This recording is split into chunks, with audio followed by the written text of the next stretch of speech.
All right, ready? Call to order the regular board meeting for Pleasantdale School District 107 Board of Education at 6 p.m. on December 10th, 2025. Can we have a roll call, please? Mr. Bracco? Here. Mrs. Lenzen? Here. Mr. Nash?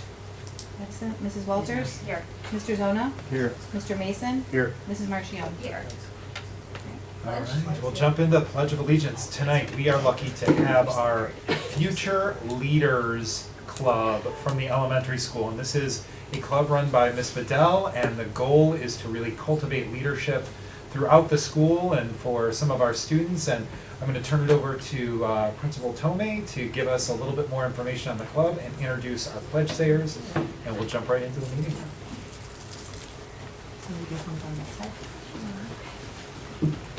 Got a crew with us today.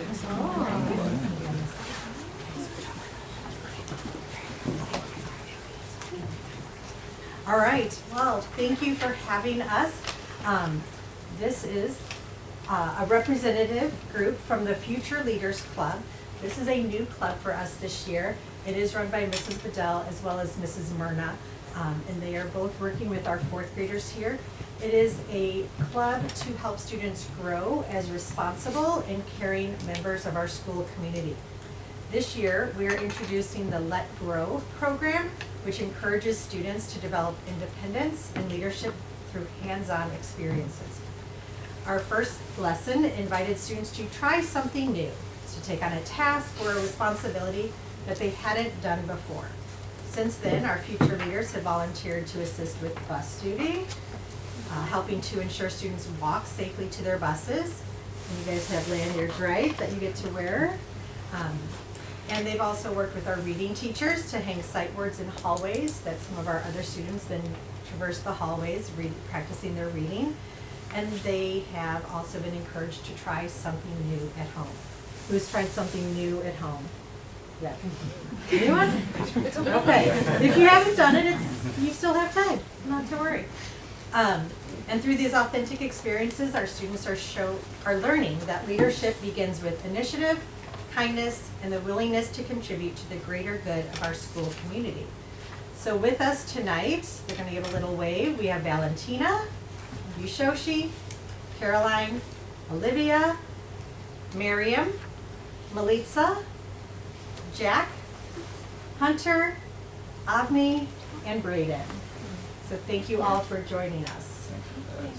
Anyone want to say what their favorite part of the club is? Melissa? I like being with my friends and like talking and that stuff. Cool. It's always fun to do leadership with friends. Yes. Go ahead. I like being with the younger kids and talking to them because it kind of makes me feel like I'm more mature. We've started having our future leaders sitting with our kindergartners during assemblies, which helps teach them the expected behaviors. Apni, did you have something? And I can also skip when it's way too hot or cold outside recess. All right. That's smart. Anyone have that here? That's smart. Hanging out and just like putting up those words and it's fun. Good, good. Leadership can be very fun. So thank you all for what you're doing to make our school a better place. You ready for the pledge? Yeah. All right. Please stand and join us. I pledge allegiance to the flag of the United States of America and to the republic for which it stands, one nation, under God, indivisible, with liberty and justice for all. Thank you. Thank you so much.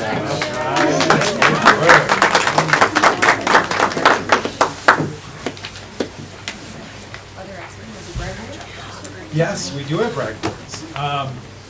So this month's brag boards contain items that were made by our students in their SWAT classes. And so SWAT stands for Specials, World Language, and Technology. You can see our kids are making the most of these classes and really getting some experiences in these classes that they can't get anywhere else. I mean, you see some pictures of kids snowshoeing and some of the sculptures and 2D and 3D art that they've made, some of the 3D printed materials over on this side. I mean, it's just a really great experience that they have in those specials classes. So I want to thank our specials teachers for giving these kids these experiences they really can't get anywhere else. So if you have some time, check out the fantastic products made there. It's really good. All grades? Yeah, all grades. All right, so next we'll move into item 3, the tax levy hearing. As we move into the tax levy hearing, can I get a motion to open the hearing?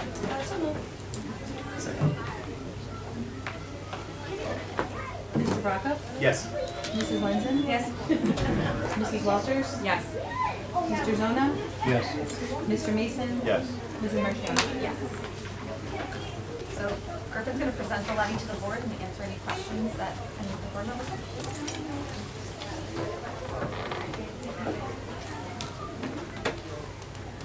All right, good evening. Thank you.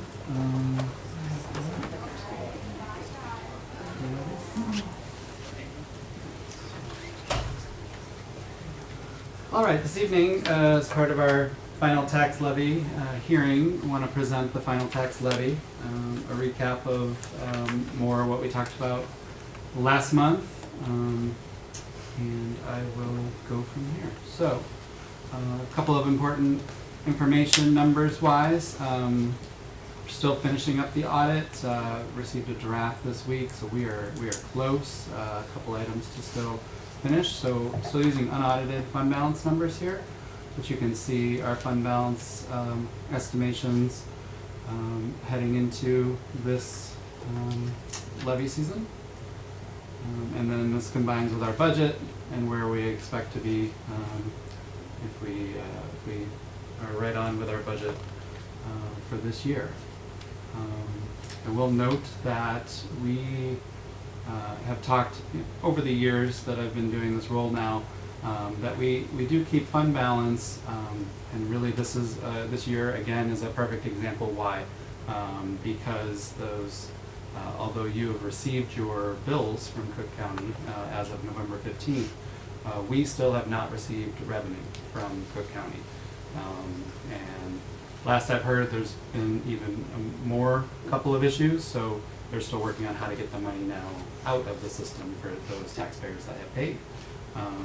So we're hoping to see a disbursement on Friday of this week. If we don't, then they said it could be a couple more weeks. So we've run all of our numbers, and because you and previous boards have kind of dedicated to have a fund balance, just in case, we're in a good position where some of my colleagues are not. They're doing interfund transfers, they're doing TAWs, which are tax anticipation warrants, short-term borrowing, just to make payrolls starting now and even last month. So just want to highlight that as we keep going.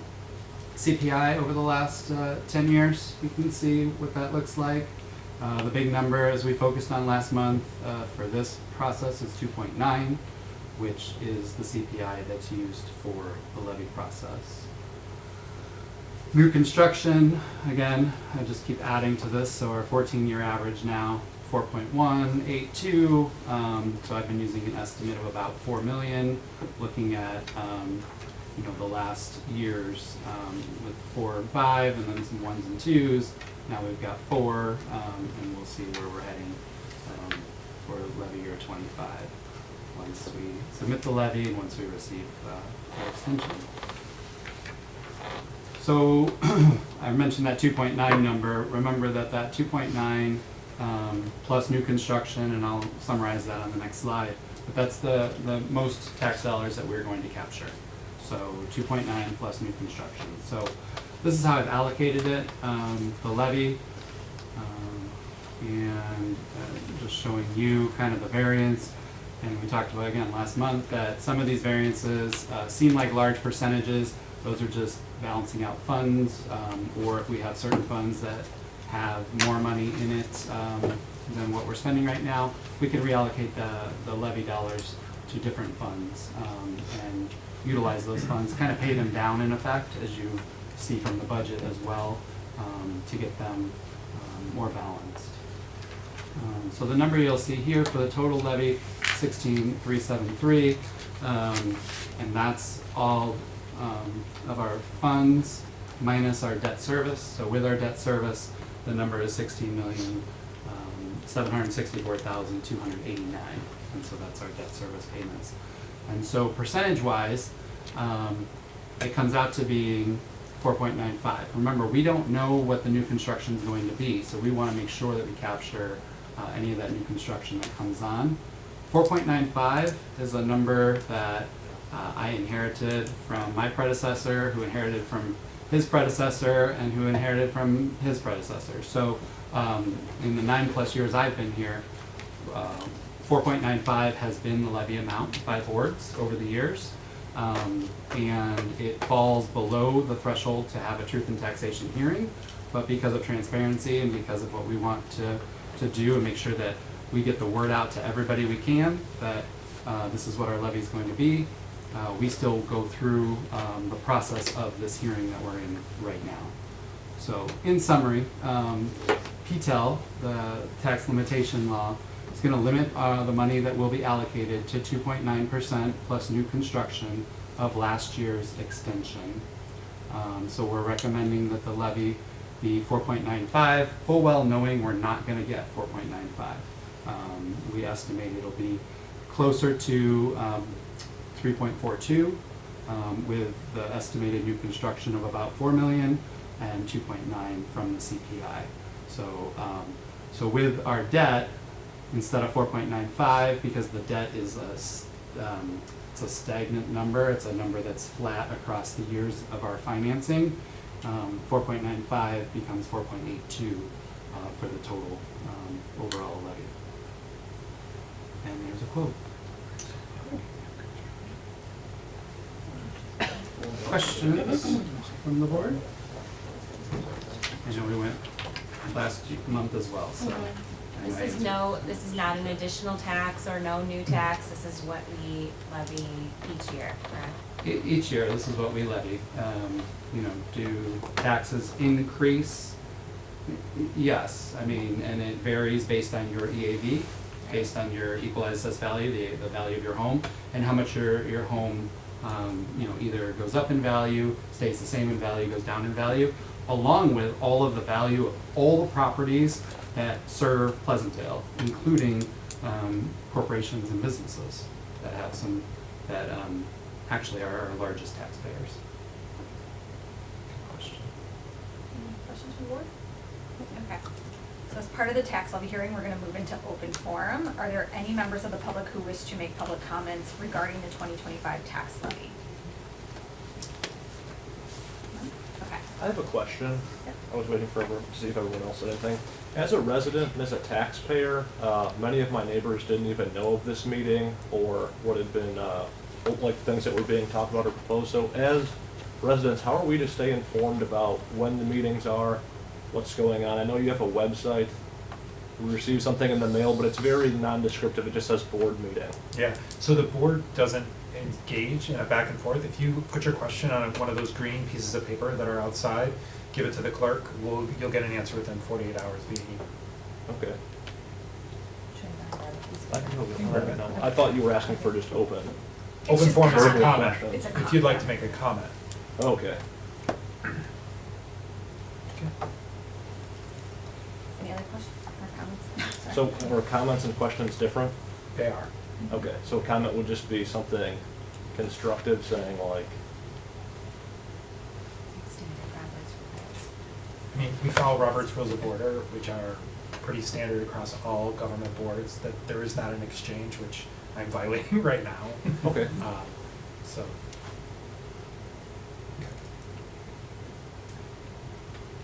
Okay, at this point, I'd like to make a motion to close the 2025 tax hearing at 6:14 PM. So, Second. Mr. Bracco? Yes. Mrs. Lenzen? yes. Mrs. Walters? Yes. Mr. Zona? Yes. Mr. Mason? Yes. Mrs. Marchion? Yes. Thank you. Now that we've completed the tax levy hearing, I'd like to make a motion to adopt the 2025 tax levy and related resolutions and to direct administration to file the levy with the county clerk no later than the last Tuesday in December. So can I get a first and second? So moved. And second. Mr. Vaca? Yes. Mrs. London? Yes. Mrs. Walters? Yes. Mr. Zona? Yes. Mr. Mason? Yes. Mrs. Marchion? Yes. That's Alright. it. Next, we're gonna move on to item 4, the consent agenda, which consists of the following. 4A, approve the regular meeting minutes of the November 19th, 2025 meeting. 4B, approve closed session meeting minutes of the November 19th, 2025 meeting. And 4C, approve payment of the November payroll and December warrants. And Sean was our checker. Any No issues. questions, concerns? Okay, perfect.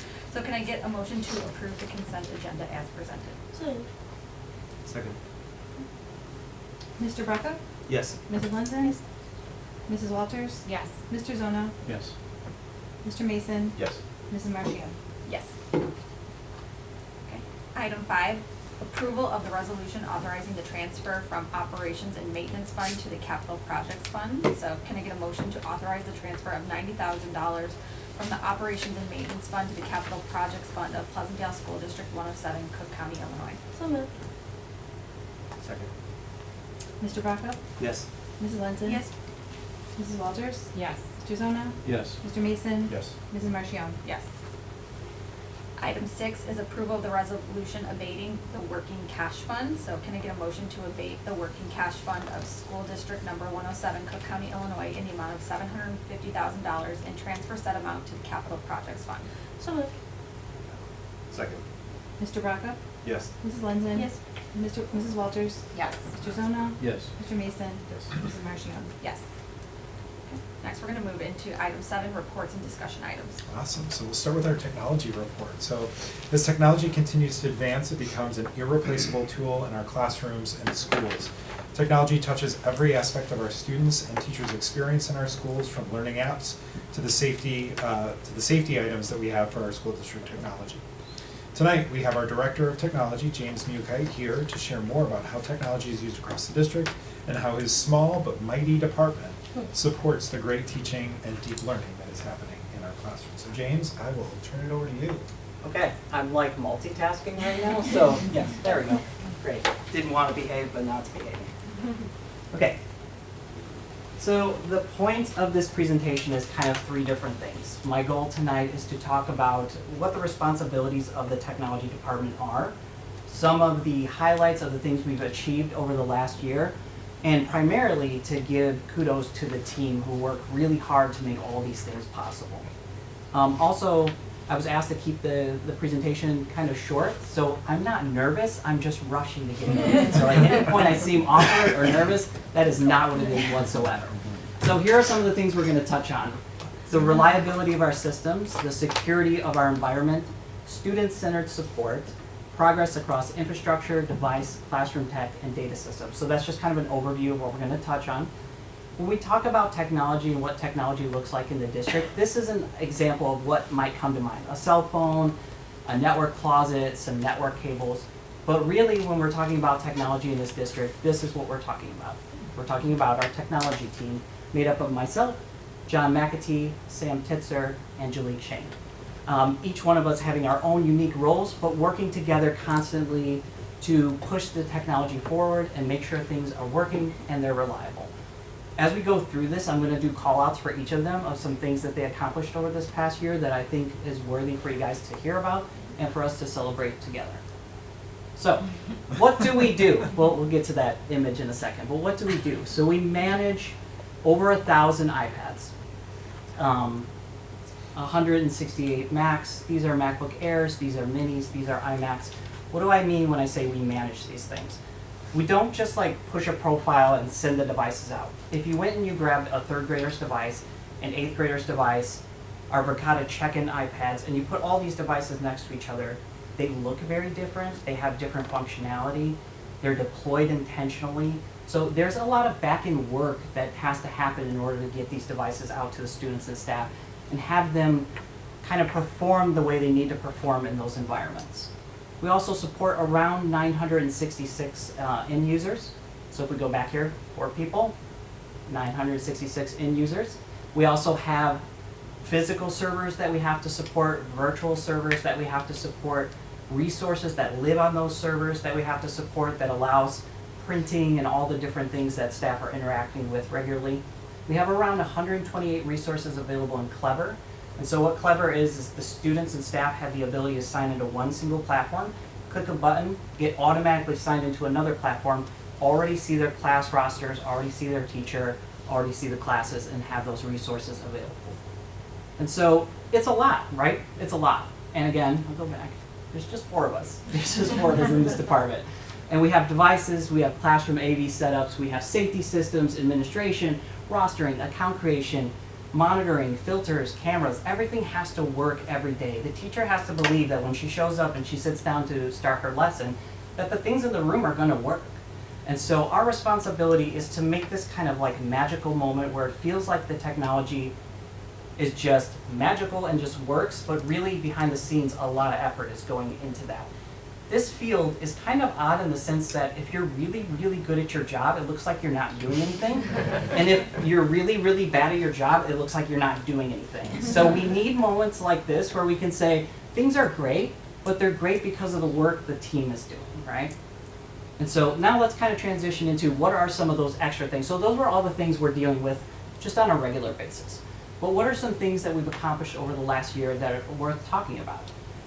The Apple Classroom Readiness Project is something that's been going on before I even started in this district. This is where we go into a classroom, we open up the ceiling, we run speaker wires, we put speakers in the ceilings, we put an AV unit in the classroom with an Apple TV, a Blu-ray player, AM, FM radio player, basically all the multimedia stuff that a teacher would need in a modern setting to be able to instruct the students. So this past summer, we were able to upgrade 9 additional rooms across kindergarten and 3rd grade, and 1 additional room at the middle school, which completed the middle school completely. And on top of that, we're on target to complete the entire project this summer, which I know John's excited about, I'm excited about, Sam's excited about. Thankfully, Angelique gets spared from this particular task. But it's been a long road, but it's just a great thing. It's a great thing for the students, a great thing for the staff. And what makes it so great, I think, is that it standardizes the experience with the technology in the room. So if you're at the elementary and you have to go to the middle to do a PD or something like that, you know what you're walking into. You're already familiar with this, you use it in your classroom every day. You can be confident that, you know, it's just gonna work and it's something that you've interacted with. So that's been great. Another thing that we've done this last year that was intentional is that we really upped the amount of training that we've been doing with the staff to make sure. When I say up, I mean like more than double, triple the amount of training we've done in previous years. So this is across Crisis Go, which is our panic communication platform, Centegix, which is our panic system, Skyward, which is our student database, phishing campaigns, you know, being able to recognize those emails that might be coming from bad actors, and PSQ, which is Parent Square. But we really wanted to be intentional this year to make sure that the staff understood the resources that we're making available to them so they can engage with them in a way that they could be confident about. So I'm proud of the fact that particularly John and Angelique really spending a lot of time meeting with staff, going over all these things. These things happen in Institute Day, before school, after school, when there were planning periods open, whenever we had an opportunity to really meet with staff and make sure that they were getting the training they needed. Another thing I'd like to call out as a big win is our help desk. So our help desk is available to anyone who's interacting with student or with district issued technology. So that could be a staff member, a student, a guardian. They can go to our help desk, they can put in a ticket, they're gonna get a fast response, a full follow through. And I ran a report before we were having this meeting tonight. From August 1st to December 1st, the team closed over 430 tickets. So that's averaging over 100 tickets closed in a month. So that's pretty wild. For 4 people to be handling that kind of a workload is really, really impressive. The responses also are intentional in the sense that we try to make sure when we connect with someone who's having an issue that they not only get their issue resolved, but they kind of understand what happened and have the tools necessary to self-serve a little bit moving forward. They can always ask us for help, but we like to give them the tools to actually succeed on their own as well. And we're intentional to make sure that that support happens in a way that is not disruptive to instruction.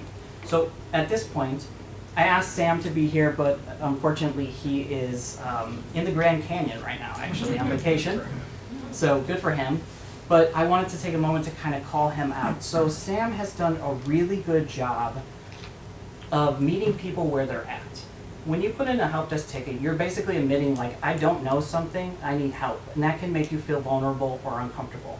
Sam does an amazing job of kind of being the face of the help desk and meeting people where they're at. I'm constantly being told he's so great with the kids, he's so great with the staff, he's so personable. And so I just wanted to say thank you to him publicly and to the board as well, to recognize him and all the hard work that he's been doing, really improving the appearance of the technology department in that human aspect. So that's been great. Parents. Parents do, Yeah. The entire team's Some other things worthy of calling out real quickly is Crisis Go. So we received gold status with Crisis Go when they evaluated our safety initiatives across the district, whether that be physical or virtual. So that's kind of a big deal. We're also in the midst right now of upgrading our Centegix platform, which again is our panic badge system. We've got new hubs that are in that increase visibility. This new platform is also going to give us redundancy in the sense that if our network goes down, it triggers over to a cellular network, so we can still send that signal out. If we lost power, it goes into a backup power system, so we've got 30 minutes to use the system there. And it increases range. So we're getting an additional mile out from where we are with the potential for 3 miles out. So really robust, newer platform, and making sure that safety, which these platforms are part of our responsibility, are getting the attention they need and being upgraded as those upgrades come available. The last two things I have here are specifically tied to John McAtee and Angelique, who are here tonight. And so we replaced our firewall this summer. If you don't know what a firewall is, I'm just going to simplify it as much as possible. It is the most crucial piece of hardware that you have in your network that when your data is coming in, it's looking to see, like, is this coming from a place I want it to come from? Is it safe? And when the data is going out, are they going to a place we wanted them to go to? And are they doing the things that we're expecting them to be doing inside of our network? It's a big deal, okay? This is like a really, really important piece of hardware. John took this task on. He did the research. He met with the vendors. He met with the companies needed to kind of pre-program before we received it. So when it came time to pull this unit out and replace it with the new one, we were down for like an hour? Yeah, like about an hour. And when you replace something like this that's so intricate to the security and stability of your network, if it's not done right, things can go really wrong for quite some time.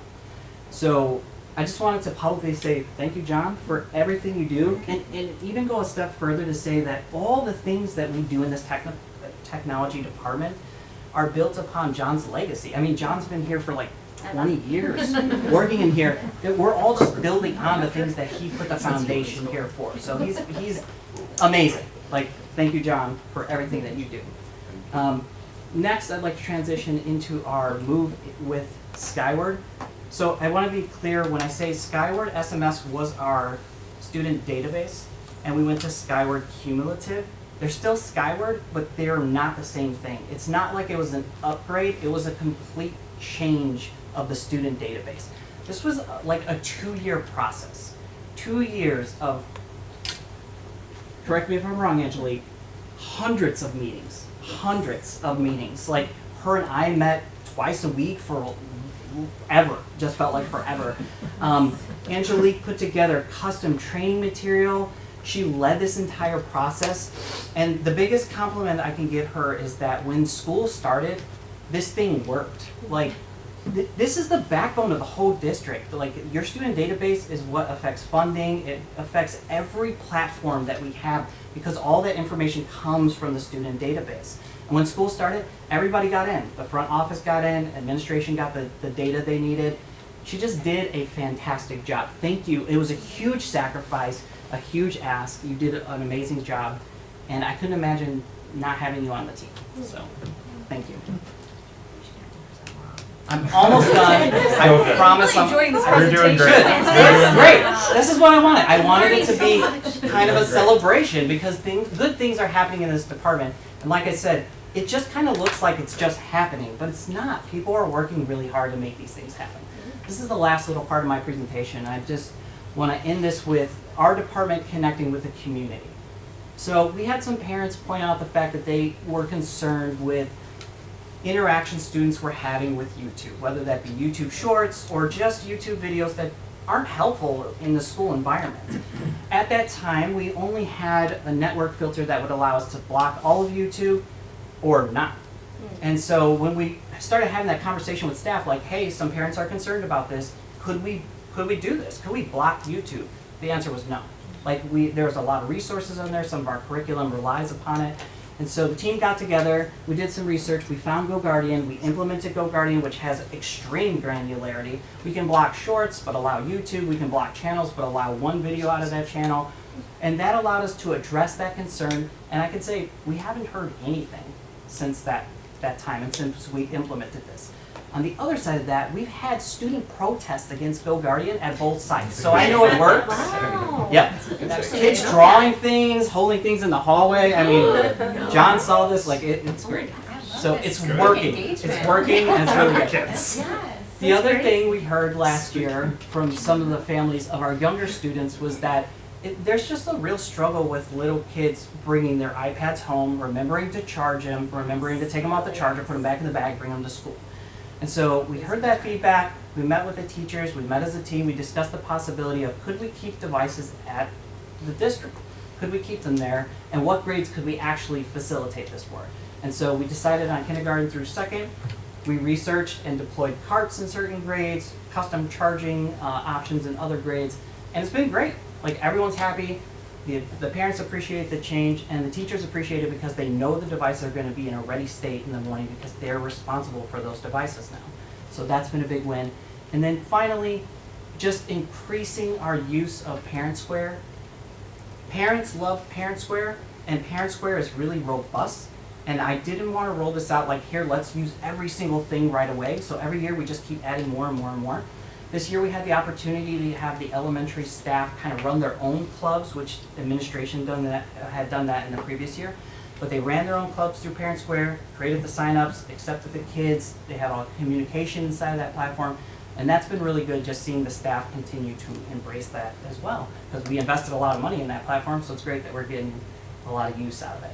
And then because I work here and it's required if you have a presentation about quote, I went with a nerdy quote from Arthur C. Clarke. Any significantly advanced technology is indistinguishable from magic. My little tale on that is our goal is to make the magic reliable. So thank you for giving me the opportunity to thank the team. Thank you guys again for everything you do. Really appreciate you. Any questions about any of that? And I know it was a lot and I went through it really quickly. I just have one comment. First of all, great presentation. Thank you to you and your team. You guys do so much work, and I always find it very easy to navigate, and we've had no security issues. Fantastic. The one comment I do frequently get from parents is that if there's any way in the future that we could consolidate some of the apps into one, kind of like what the Clever that you started off by talking about. I feel like that might be a little more user-friendly because some of the parents are like, I don't know if it's in Schoology or Skyward or Parent I've heard Club that feedback or all as well. this, you know. So Yep. I don't know if that's even possible in the future, but you guys are doing a great job. Just some feedback. Yeah, no, I appreciate that. Yeah. Yeah, and I will just echo that because that's my biggest complaint I get from parents is like, I don't know where to go, like which platform to go to, Yep. and it's kind of like, and then like there's elementary school specific platforms, and then there's middle school specific, so it's just a little bit like, Yep. I don't know how to fix that, so. Yeah. You And then take from that our magic. side, we're just waiting for some of these resources to incorporate the functionality of all these individual resources. And as that happens, then we can look at moving toward different platforms that maybe consolidate some of that. That would be awesome. Yeah. And, along that vein, sort of, and I should know this, and I don't, but you said you spent a lot of time on education for the staff, and Mhm. you know, do we do a lot of parent education specific to the platforms? So that is something we've been looking at increasing. We Okay. have done some parent nights. Unfortunately, we don't get a lot of turnout for those things. Oh, So we've been looking for shoot, ways okay. to kind of hit the things that are hot topics for the parents and get them out and offer some of that training as well. Ooh, what Yeah. about open house night? Yeah, we do, yes, during events where there are people that like curriculum night and stuff like that, we do have tables, we have areas where they can come and ask questions and learn about. Okay, just because like even I'm still like a little lost, so I think like parent education would be helpful. Okay, Sure. those are my only two. Thank you. All right, thanks everybody. Awesome, thank you. Nice Great job, James. presentation. Thank you. Love Good it. job. We should have them present every month. Did you say every week? Can do. Careful what you wish for. So, in a nutshell, would a playground be like a poster? Yeah, you guys. Yes. Like, no, I'm serious. Like keeps things from coming in and keeps yeah, things right? from Right? going out. Yeah. Doesn't take you home. Thank you guys. It was so nice meeting you. Yes. I never knew. I know. It was like the wizard. Right? Wizard. Seriously. heard about her, yeah. Right. I know the name. I just don't know who she is. That's funny. All right, moving on to district calendar. All right, so each year the district convenes a committee of staff, administrators, and parents to review the following year's school calendar. Are you gonna do fees or? Oh, I'm sorry, did I skip? Did I go in the wrong order? I'm sorry. School fees help offset the costs and supplement our outstanding programs we provide to our students tonight. I'm going to go through our fees presentation, kind of our same annual one that we do each year, and then I'll jump into the calendar. Sorry about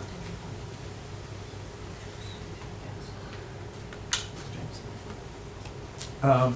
Again, the presentation is similar to last year's, and the kind of the bottom line of this year's fee presentation is that there's no change to fees. We're not increasing the registration fees. We are looking to make our annual increase to our preschool to offset staff costs, benefits, things like that. But even that is lower than the actual increase to the program. So just real quick, I kind of give you this kind of boilerplate information each year. Just a real quick introduction that we do provide great experiences for kids, and we do have the lowest tax rate in Lyons Township, and I believe the second lowest tax rate of all of our LADSI comparable districts as well. So I'd like to say really good value for your dollar there. Majority of the district budget is allocated to staff benefits. Again, you remember that from the budget presentation that I think it's something like 70%, over 70% goes to salary and benefits for staff. The registration fees are used to offset some of the costs of the programs, and some of that goes back towards our technology program as well to help offset that. And then we do offer a tuition-based early childhood program.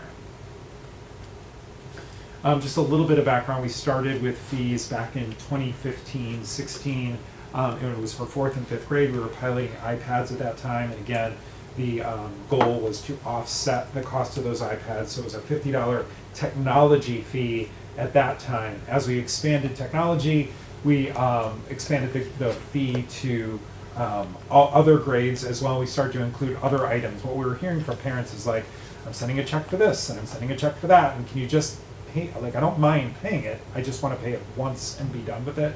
And it was easier on our staff, our teachers, our administration, having to kind of like continually send reminders home. Don't forget your $12 for the calculator, or your goggle fee, or your, all of the different, your cost for your lock or your assignment notebook. Just kind of put it all into one.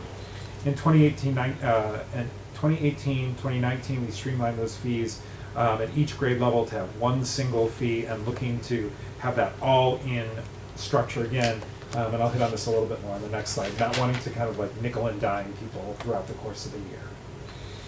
So again, the tagline, no change to fees from last year to this year. We're just keeping fees flat. Again, one single registration fee makes it much easier on the business office. What we were finding is that people were paying for things twice when we had a whole bunch of different fees. So like, couldn't remember if I paid the $12 for the calculator, they sent another $12. And so then we were having to issue refunds and things like that. And it actually ends up taking more time, costing more business office time and energy. Dave, real quick, what's Yeah. the jump between 2nd and 3rd grade reflective of? The jump between 2nd and 3rd grade has to do more with some of the software that they have on their iPads. Okay, just curious. Would we ever bake in the outdoor ed to the 5th grade? Yeah, so we end up with the 5th grade outdoor ed, we end up paying for some, we have an angel fund, and we do that for our fees too, so thank you for reminding me. We do have an angel fund that we put together, not with taxpayer dollars, outside of taxpayer dollars, for families that have need. And so we end up seeing a few more of those during outdoor ed time. Okay. And so we end up we don't want to mix those two things because we end Got up it. using the Angel Fund to pay for a Okay, few thank of you for those. clarifying, I did Mhm. not know about that. As we move into, talk a little bit about preschool, again, the board, previous boards had the wherewithal to put just some regular increases in place because the cost of preschool continues to rise because it's based on staff compensation, right? And so we try and do a minimal increase for 4 years, and then that 5th year we look at a 4% increase. So this year it would be a 2% increase, which brings it up to $27 a day, or $45.36. What had happened in the past is like there was no increase, 15%, and it was just really quite a bit of sticker shock. So previous boards had said like let's just do small incremental increases throughout, and then a larger increase to kind of help offset because costs rise faster than the tuition increases go. So, and again, in order to carry positive action, we have to have a positive vision. Perfect, love it. Did you and James use the same background? We Looks probably very did. similar. We probably did. There's a standard. I was gonna say, that looks Right. familiar. We have Love it. standards. Awesome. So the fees will be on the January board Oh. meeting for approval. Yeah, no, They'll be on the that's- consent agenda. Cool.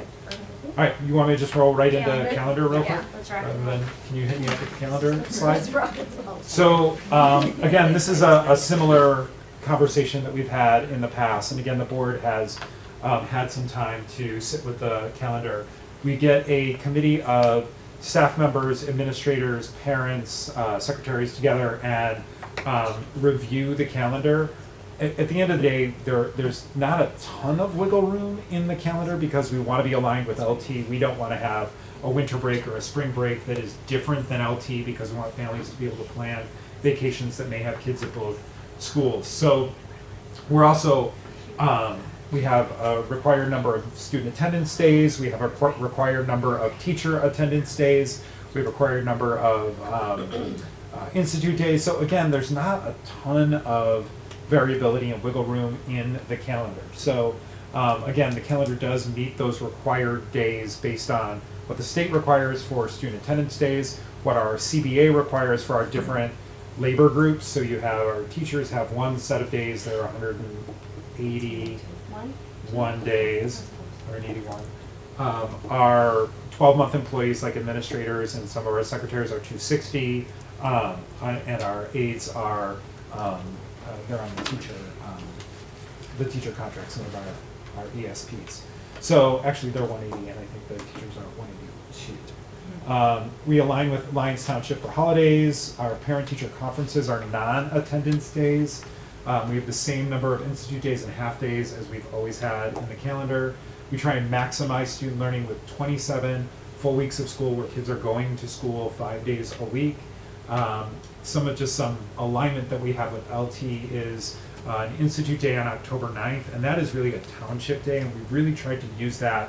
You know, as one of the smaller districts, one of the things that's hard for us is we've got one STEM teacher. Trying to plan professional development for one STEM teacher is really difficult. So the township teachers are able to get together on that day and have some shared professional development. Same thing with art, 2 art teachers. But when we get everyone together, they're able to kind of talk about some of the programming, do some professional development together. So that's been really, really helpful for us. Again, December 21st through January 1 is winter break.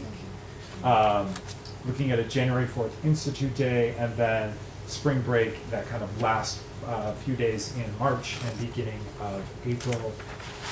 Dave, I'm sorry to interrupt. Yeah. Is there any discussion around the January 4th date other than the alignment with LT? It's one of those after Christmas break, the Monday off Yeah. for the kids. It's not always it's usually the Monday. Right, well, Yeah. right, yeah. Yeah, so the thought behind that is, again, we have that opportunity to, many of the other districts are also off, so we have that opportunity to partner our people up. The other side of that is we notice that there, quite honestly, is what I understand, we've always had that day off, but from what I understand, when that day is an attendance day, we see a lower attendance because people use it as a travel day. And so making it an institute day, having people do their travel on that day, and then we have a higher attendance on that Tuesday when they come back. My kids go to Institute Day on that Monday. That's good. So no student attendance on parent-teacher conference days. And then the last day of school is a half day like we've done in the past, which helps streamline things as well. Any questions? No, the only thing, and you and I discussed this, the only negative feedback I've gotten is like parents are like, why can't we start the same day as LT? Yeah. And it's like just between, I think you and I talked with like the summer program, it just isn't aligned, so It we has to do try with their summer programs, yeah. it has to do with the way their finals work, because their finals aren't full days, and so they have to build in some days. It has to do with their semester structure. I mean, I understand that concern. We do align the other holidays Correct. and things like that, so we try. A lot of people, that's not fair in our house. I know. I know. It's fine. Everyone gets their turn. Yeah, right, exactly. There you go. Exactly. All right, so this again will be on the agenda for next month in the consent agenda for October. Cool, Perfect. thanks guys. Great, thank you. Okay. Next, we're going to move into item 8, which is items for the next agenda. So we have the school safety report, the audit report, approved district fees, approved students, section 7, and community relations, section 8, board policies, and approve the 2026-2027 school calendar. Question, do we need to do do we need to add it'll be January, do we need to add a facilities update, or will we not have any updates at that time? I'm not sure, we can always add Okay. one. if we Oh, want to. oh, sorry. Okay. I'm not sure if we'll have one, but if we do, we'll definitely Perfect, add. I was just curious. Okay, Mhm. great, thank you. Okay. Item 9, open forum. I don't think we have any green forums. And then item 11 was closed session, but given that many of the board members have children who are performing in tonight's choir and orchestra concert, we're going to table our closed session items until next month. So with that said, may I move to adjourn the meeting? Oh, so moved? I don't know how to do it without it Second. closed. Everyone in Sorry. favor? I don't even think you need Aye. a vote. No? Yeah, Okay. vote. There you go. Adjourned. at All done. 6:06.